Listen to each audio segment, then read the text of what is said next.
रामानुरागी सूरज प्रसाद स्वर्णकार, ग्राम धुरट, इंदिरा नगर उरई, जनपद जालौन, उत्तर प्रदेश का सभी श्रोता भाई बहनों को नवरात्रि व विजयदशमी की शुभकामनाएं, रामाशीष व प्रणाम। बंधुओं, आप सभी ने इस अवसर पर असत्य पर सत्य की जीत और बुराई पर अच्छाई की जीत का अवलोकन किया है। इसी क्रम में एक रोचक तथा सत्य घटना का अवलोकन करते हुए एक शिकार तथा शिकारी की मृतता का दृश्य प्रस्तुत कर रहा हूँ, जिसमें मैंने एक सफ़ेद दूध के समान पिल्ला पाला था, जिसका नाम मिल्की रखा तथा लोग उसे मिल्कू कहने लगे।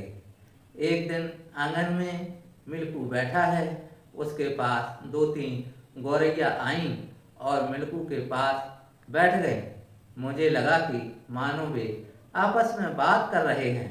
तभी मिल्कू उठे और मुँह में फूल झाड़ू उठा लाए और गौरैया के सामने रखकर उसे तोड़ तोड़ कर डालने लगे और गौरैया उन तिनकों को उठाकर आंगन में रखी अलमारी पर घोंसला बनाने लगी।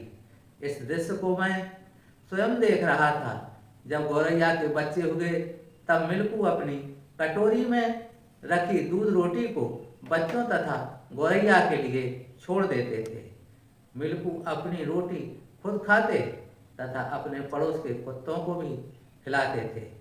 ऐसे दुर्लभ दृश्य प्रायः मैं देखा करता था, साथ ही मन में प्रसन्न होता था। इस सत्य घटना पर कुछ पंक्तियां कविता के रूप में प्रस्तुत कर रहा हूँ। कविता का शीर्षक है शिकारी मित्र। चिड़िया बहना मिल्कू भैया, चूं चूं कर बोली गौरैया, अंडे देने का समय है भैया, पक्के घर कैसे नीड़ बनाऊं भैया। झटपट दौड़ लगाई भैया, मैं भर झाड़ू लाया भैया, तोड़ सामने डाला गौरैया, तिनके तिनके लेकर गौरैया। घर आंगन की अलमारी पर चुनकर नीड़ बनाया उस पर। सुंदर सज जब सजा घोंसला, ताऊ पर बैठी गौरैया, ची ची चू चू बच्चे बोले, मुदित हुई मन में गौरैया।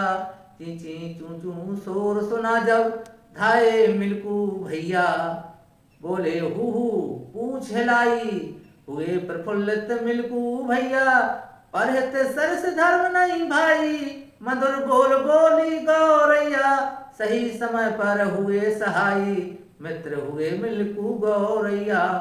दूध कटोरा मिल्कू पीते, शेष छोड़ देते गौरैया, बच्चों संग गौरैया पीती, धन धन तुम मिल्कू भैया।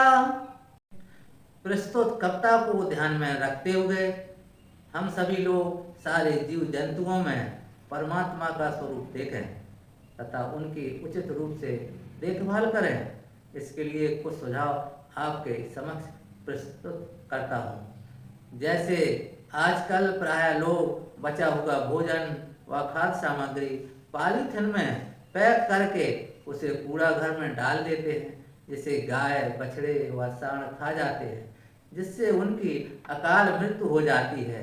यदि हम लोग जितनी भी खाद्य सामग्री है उसे एक डस्टबिन में रखें तथा जितना भी कूड़ा जैसे पॉलीथीन, कागज आदि अन्य सामग्री है उसे लोहे के तसले में जला डालें तथा जल जाने के बाद पानी से बुझाकर कूड़ा गाड़ी तथा कूड़ा घर में डाल दें। इससे प्रदूषण नहीं फैलेगा तथा पॉलीथीन पशु नहीं खा पाएंगे तथा पॉलीथीन नाली आदि में फंसकर किसी भी प्रकार का अवरोध पैदा नहीं कर सकेगी। और खाद्य सामग्री के साथ थोड़ा सा भूसा मिलाकर पशुओं को खिला दें, जिससे आप पुण्य के भागीदार होंगे और प्रदूषण से भी मुक्त होंगे। जय स्वच्छ भारत मिशन। धन्यवाद।